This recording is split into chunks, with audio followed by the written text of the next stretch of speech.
Thank you for joining me as we look at this Sunday's introit. This is from Psalm 91. He who dwells in the shelter of the Most High will abide in the shadow of the Almighty. I will say to the Lord, my refuge and my fortress, my God in whom I trust, because you have made the Lord your dwelling place, the Most High, who is my refuge, no evil shall be allowed to befall you, no plague come near your tents. We are a society that focuses on action.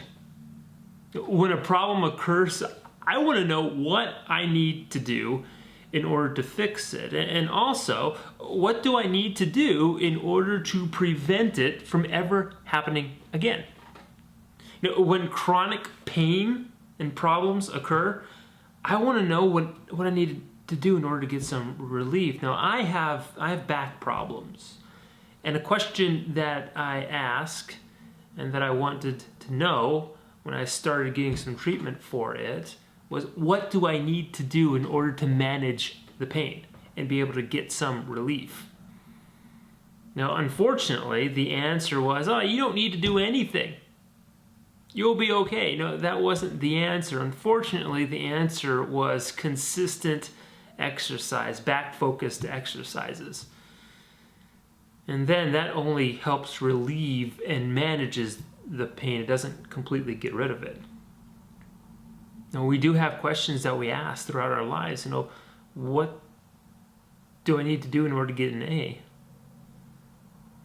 What do I need to do in order to get into my career field? To get that job that I really want? What do I need to do in order to be healthy? What do I need to do in order to be set in retirement? What do I have to do?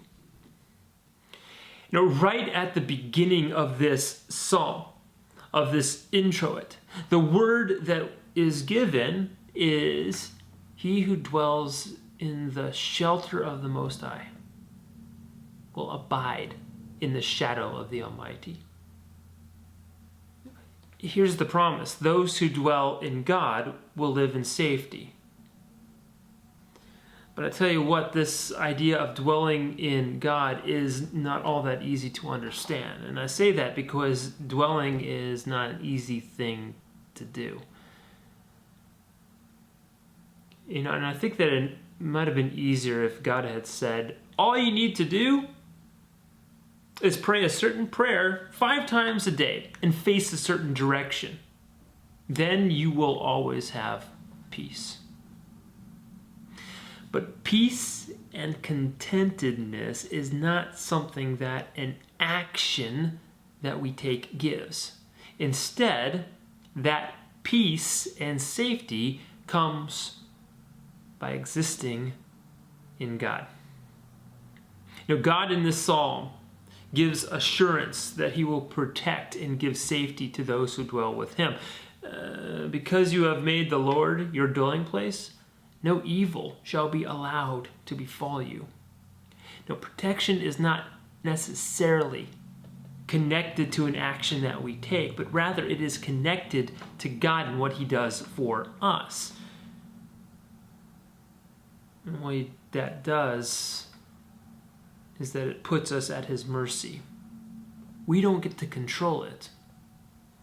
God's protection is present right now.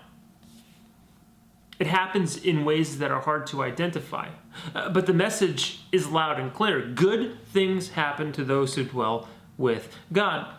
But the question that I want to ask is, how do we dwell with God? How do we get to that place? And I think a big part of dwelling with God is spending time with him. How do we do that? Well, we do that in prayer. We do that in study of the Word. We do that when we pick up the Bible and read it. We learn a lot about God and what he does in the Bible. And I also think that dwelling with God involves stepping back. And what I mean by that is that we like to take control.